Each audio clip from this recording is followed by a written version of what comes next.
Hi there, this is John Wilkinson again from History Made Easier, and in this presentation I'm taking a look at the role ideology played in the rise to power of Hitler.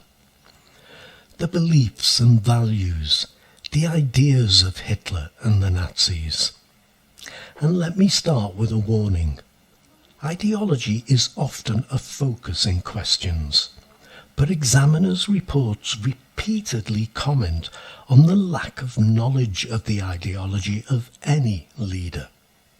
Now, to be fair with Hitler, it's not made easier by the Nazis' policy, successful policy I might add, of directing different, often contradicting policies to different groups of voters.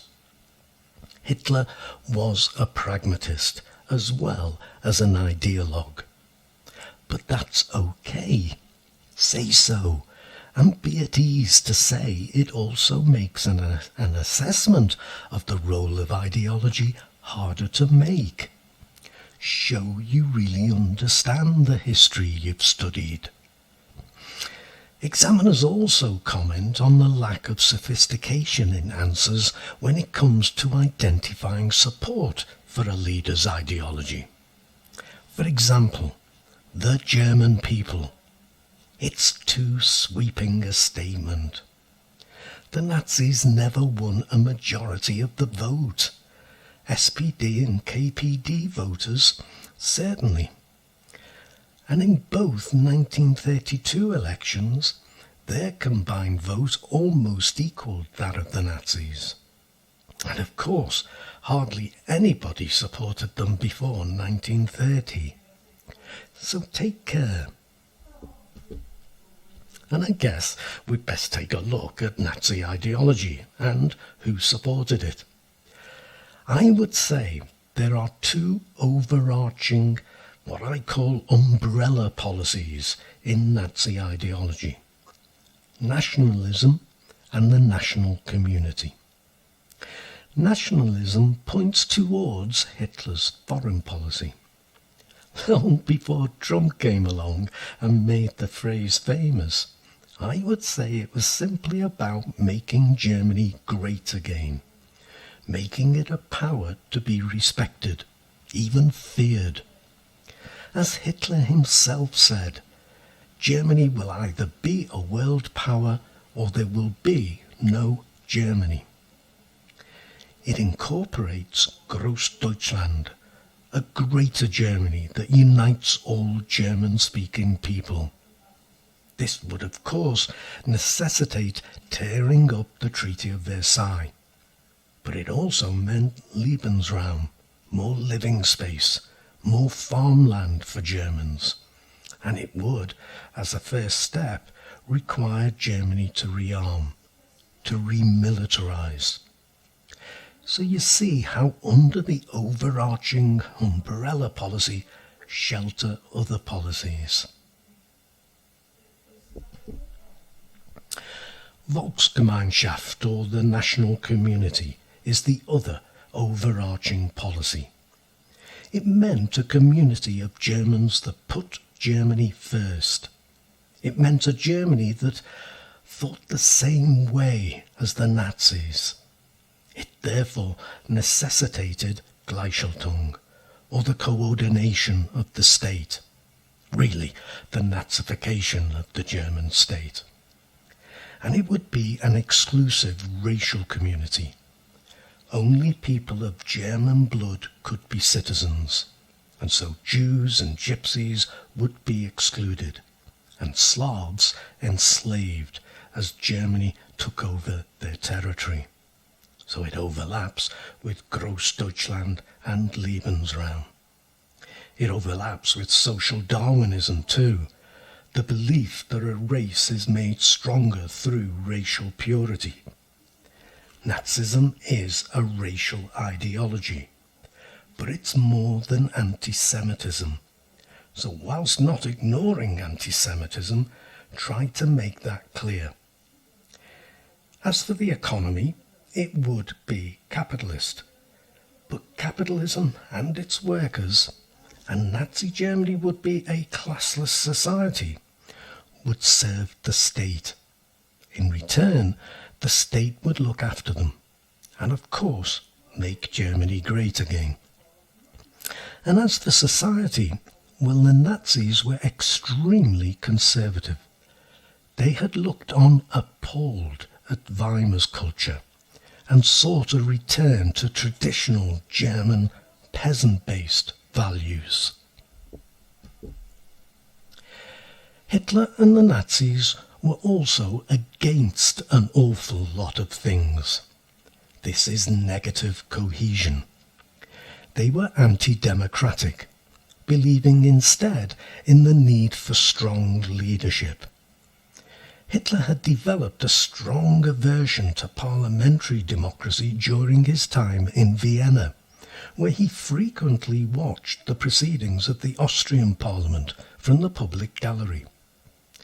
What he saw was parties of different nationalities shouting at each other, each in their own language, not being understood, preventing any constructive debate and preventing anything being achieved. The Nazis were anti-liberal too, not just in their one-party state stance, but in their approach to individual freedoms. Individuals must subsume themselves to the state. And of course, all this is seen in Gleichschaltung. And it's why communists and their internationalism, and socialists and trade unionists and their class-based view of the world were seen as their enemies. Religion too. And we can understand their concern, whilst not agreeing with it, when we think about how the KPD, SPD and the Catholic Centre Party votes all held up, even as the Nazis became the largest party. And this anti-democratic one-party state view links to the concept of Führerprinzip, the principle by which Germany would be ruled as opposed to governed, with the authority of every leader downward and responsibility upward. As for Parliament, there must be no majority decisions. It will not be possible to dispense with Parliament, but these councillors will then actually give counsel. In no chamber does a vote ever take place. Hitler's words. But there's one more thing about the Nazi ideology I want to explore a little, and that's their notion of struggle. Hitler's words, even today, sound chilling. Man has become great through struggle. Whatever goal man has reached is due to his originality, plus his brutality. All life is bound up in three theses. Struggle is the father of all things. Virtue lies in blood. Leadership is primary and decisive. He who wants to live must fight, and he who does not want to fight in this world where eternal struggle is the law of life has no right to exist. Hitler's words.